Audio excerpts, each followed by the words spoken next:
یہ شام کا قدیمی بازار حمیدیہ ہے۔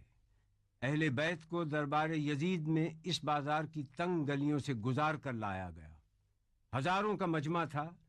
یزید کی خوشنودی حاصل کرنے کے لیے اہل بیت کو مقررہ وقت سے قبل پہنچا دیا گیا، جس کی وجہ سے اہل بیت کو داخلی دروازے پر کئی گھنٹے تک روک دیا گیا، اور اسی مقام کو باب الساعت کہتے ہیں۔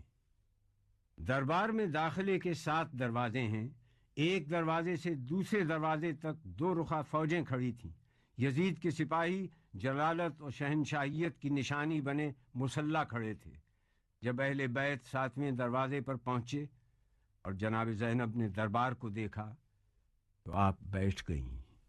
کہہ دو مجھے دربار میں حاکم نہ بلائے، خلقت کو دوبارہ نہ میری شکل دکھائے۔ گر قتل ہو منظور تو قاتل یہیں آئے، موجود ہوں خنجر میری گردن پہ پھرائے۔ فکر غم و اندوہ سے آزاد ہو زینب، سر تن سے جدا ہو تو بہت شاد ہو زینب۔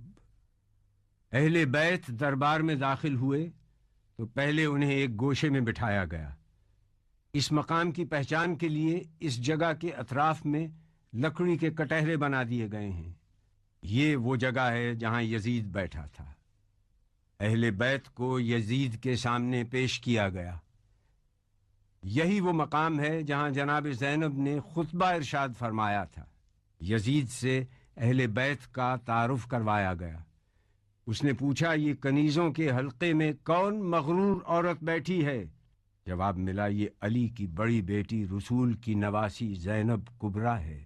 دربار والوں نے اٹھ کر دیکھنا شروع کیا تو کنیزوں میں سے ایک کنیز نے کہا کہ تم لوگوں کو شرم نہیں آتی؟ اپنی گردنیں نیچی کرو۔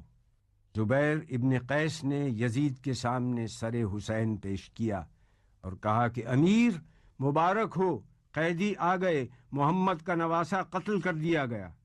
اس کے بعد شہداء کے سر پیش کیے گئے۔ یزید نے پورے دربار کا جائزہ لیا۔ یہودیوں کا عالم راس الجالود سفیر روم، نصرانیوں کا عالم، علماء اور اراکین دولت موجود تھے۔ اس نے سورہ آل عمران سے اس آیت کو پڑھا، خدا جس کو چاہتا ہے ملک دیتا ہے اور جس سے چاہتا ہے ملک لے لیتا ہے، جس کو چاہتا ہے عزت دیتا ہے، جس کو چاہتا ہے ذلت دیتا ہے۔ جناب زینب نے یزید کو مخاطب کر کے کہا کہ آیات کو اپنے مطلب کے لیے استعمال مت کر۔ اس وقت تیرا اس آیت کو پڑھنے کا کیا محل ہے؟ اس کے بعد آپ نے اپنا تاریخ ساز اور عہد آفرین خطبہ ارشاد فرمایا۔